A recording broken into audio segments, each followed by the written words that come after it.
જય માતાજી, કેમ છો બધા? મજામાં? નમસ્કાર મિત્રો, આપણી ચેનલ પર આપ સૌનું હાર્દિક સ્વાગત છે. હું છું જાડેજા હેતાંશ્રીબા. શ્રાવણ માસ એટલે વ્રત, તહેવારો અને ભક્તિનો પવિત્ર મહિનો. આ માસમાં દરેક શુક્રવારે તમામ માતાઓ પોતાના સંતાનોના સુખ, સમૃદ્ધિ, દીર્ઘાયુષ્ય અને તેમની રક્ષા માટે એક પરમ પવિત્ર વ્રત રાખે છે, જેને આપણે જીવંતિકામાનું વ્રત કહીએ છીએ. શાસ્ત્રોમાં આ વ્રતનો મહિમા અપરંપાર બતાવવામાં આવ્યો છે. એવું માનવામાં આવે છે કે જે માતા શ્રદ્ધાપૂર્વક આ દિવસે જીવંતિકામાની વાર્તા સાંભળે છે, તેના સંતાનો પર આવતી તમામ આફતો દૂર થઈ જાય છે. તો આજના વિડીયોમાં આપણે આ વ્રતની પૌરાણિક કથા, તેની સાચી પૂજા વિધિ અને વ્રતના ખાસ નિયમો વિશે વિગતવાર જાણીશું. વિડીયો ખૂબ જ મહત્વનો છે, એટલે અંત સુધી જોડાયા રહેજો મિત્રો. તો ચાલો આપણે ચાલુ કરીએ જીવંતિકામાની વ્રત કથા. આ વ્રતની શરૂઆત શ્રાવણ માસના પહેલા શુક્રવારે થાય છે. કોઈ તકલીફ હોય તો બીજા શુક્રવારથી પણ કરી શકાય છે. વ્રત કરનારને સવારે ઉઠીને સ્નાન કરવું, 5 દિવેટનો દીવો કરવો, ભક્તિભાવપૂર્વક વંદન કરીને ભગવાનની પ્રાર્થના કરવી, પાટલા ઉપર દીવો મૂકીને પત્ર, પુષ્પ, ચોખા, કંકુ વગેરેથી જીવંતિકા દેવીનું પૂજન કરવું અને કથા વાર્તા કરવી. એ દિવસે પીળા વસ્ત્રો પહેરવા નહીં. વર્ષો પહેલાંની આ ઘટના છે. એ વખતે લલિત નામનો એક રાજા હતો. એ રાજાને એક રાણી હતી. એમનું નામ લલિતા દેવી. રાજા અને રાણી સર્વ વાતે સુખી હતા, પરંતુ એક વાતે દુઃખી હતા. એમને શેર માટીની ખોટ હતી. એમને એક પણ સંતાન નહોતું અને તેથી એની ચિંતામાં રાણી અડધી થતી જતી હતી. એક દિવસની વાત છે. રાણી ઉદાસ ચિત્તે પોતાના ઓરડામાં બેઠી છે. એવામાં રાણીની એક દાસી ત્યાં આગળ આવીને ચડી. આ દાસી સુયાણીનું કામ કરતી હતી. આ દિવસે રાણીને ચિંતામાં બેઠેલી જોઈને કહ્યું, રાણીબા, તમે શા માટે આટલી બધી ચિંતા કરો છો? બોલ, શો ઉપાય છે? દાસીએ ધીમેથી રાણીના કાનમાં કહ્યું, જુઓ રાણીબા, ગામમાં એક બ્રાહ્મણીને 5મો મહિનો જાય છે. તમે સરભગા છો એવો ઢોંગ આજથી શરૂ કરી દો, પછીનું કામ હું સંભાળી લઈશ. દાસીની આ વાત રાણીને ગળે ઉતરી ગઈ અને પોતે સરભગા છે એવી વાત ફેલાવા માંડી. આ વાતને 7 મહિના વીતી ગયા. ત્યાં બ્રાહ્મણીએ મધરાતે દાસીને તેડાવી. મધરાતે બ્રાહ્મણીએ પુત્રને જન્મ આપ્યો. આ પુત્રને છાની માની લઈને દાસી રવાના થઈ ગઈ અને રાણીના ઓરડાની પાછળી બારીએથી દાખલ થઈ બાળક રાણીને આપ્યું. રાણી તો રાજી રાજી થઈ ગઈ. સવારમાં આખા રાજમહેલમાં સમાચાર ફેલાઈ ગયા કે રાણીએ કુંવરને જન્મ આપ્યો છે. એટલે આનંદ છવાઈ ગયો. આમ રાણીનું વાંછિયામણું ટળ્યું. પરંતુ પેલી બ્રાહ્મણી તો જીવંતિકા દેવીનું વ્રત કરતી હતી, એટલે દેવી તેના બાળકનું રક્ષણ કરવા માટે રાજમહેલમાં પણ આવી પહોંચ્યા. કુંવર જ્યારે ઊંઘતો હોય ત્યારે દેવી એના ઓશિકા પાસે બેઠા હોય. એમ કરતાં કરતાં દિવસો પછી મહિના અને મહિના પછી વર્ષો વીત્યા. કુંવર તો મોટો થયો અને એનું નામ પાડ્યું વિજયકુમાર. રાજા લલિત કુમાર અવસાન પામ્યા એટલે વિજયકુમાર ગાદીએ બેઠા અને રાજા બન્યા. આ રાજા તો ભારે દયાળુ હતો. રાજા વિજયકુમાર એના પિતાનું શ્રાદ્ધ કરવા માટે ગયાજી જવાની માટે નીકળ્યા. રસ્તામાં એક વાણિયાનું ઘર આવ્યું. એ વાણિયાને ઘેર તેઓ રાતવાસો રહ્યા. આ વાણિયાને 6 બાળકો થયા અને 6 બાળકો વારાફરતી છઠ્ઠે દિવસે મરણ પામતા હતા. આજે 7મા બાળકની છઠ્ઠી હતી અને વિધાત્રીએ લેખ લખવા આવવાના હતા અને વિજયકુમારનું રક્ષણ કરવા માટે જીવંતિકા દેવી પણ ત્યાં હાજર હતા.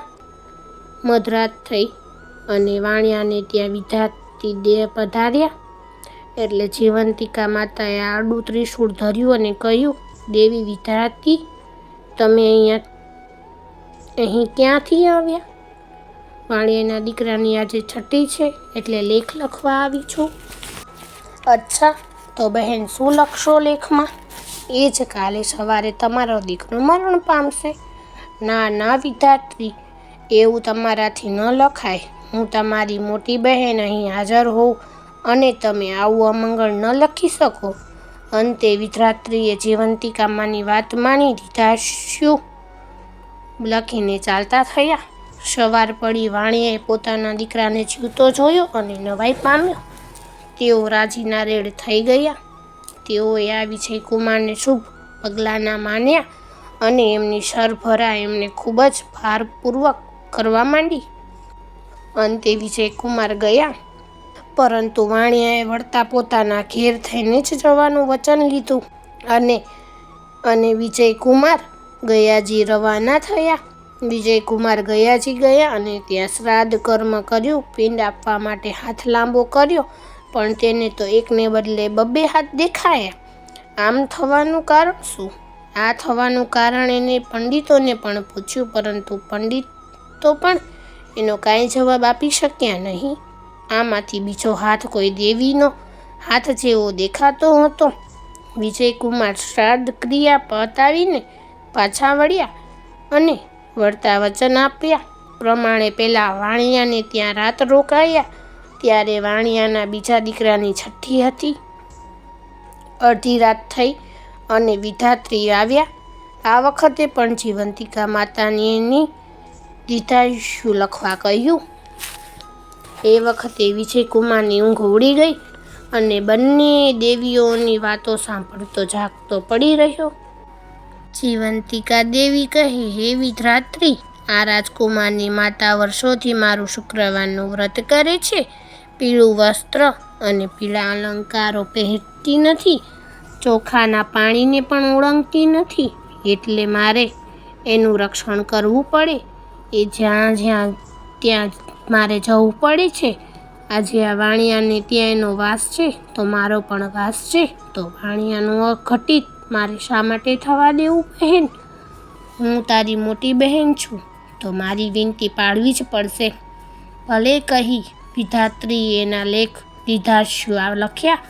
વાણિયાએ સવાર ઉઠીને જોયું તો બીજો દીકરો પણ જીવતા જણાયો અને લાગ્યું કે આ વિજયકુમાર નક્કી કોઈ મહાન પુરુષ છે.